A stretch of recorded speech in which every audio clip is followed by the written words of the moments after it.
So the start of this class, we started off talking about permaculture. I have like all my notes written down, so if I keep looking down, that's why.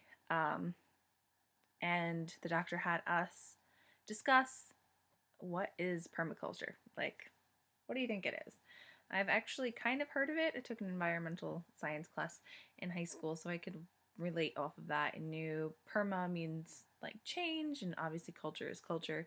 So the changing of an environment, something like that.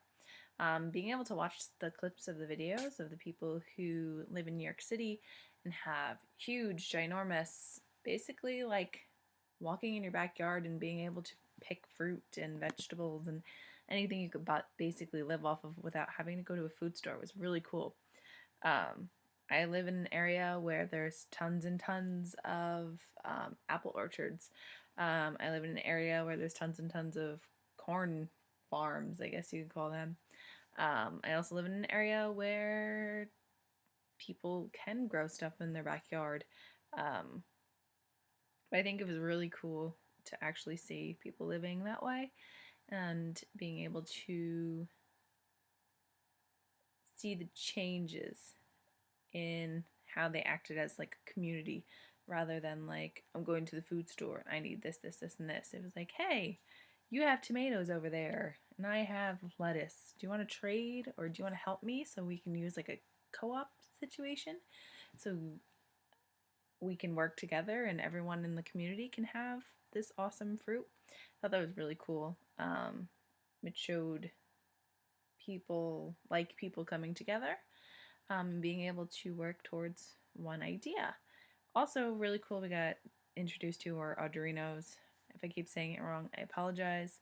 Um, my first instinct was we talked about raspberry or raspberry pies, and I was like, "What are you talking about?" And once I really like sat there and thought about it and listened, I thought it was really cool that you could take something about this small and turn it into something like I'm using right now, a laptop or a desktop with just a display device and turn it into whatever you wanted. It's really cool that you can use these. You could honestly build anything with it if you really think about it, whether it be your own type of machine or whether it be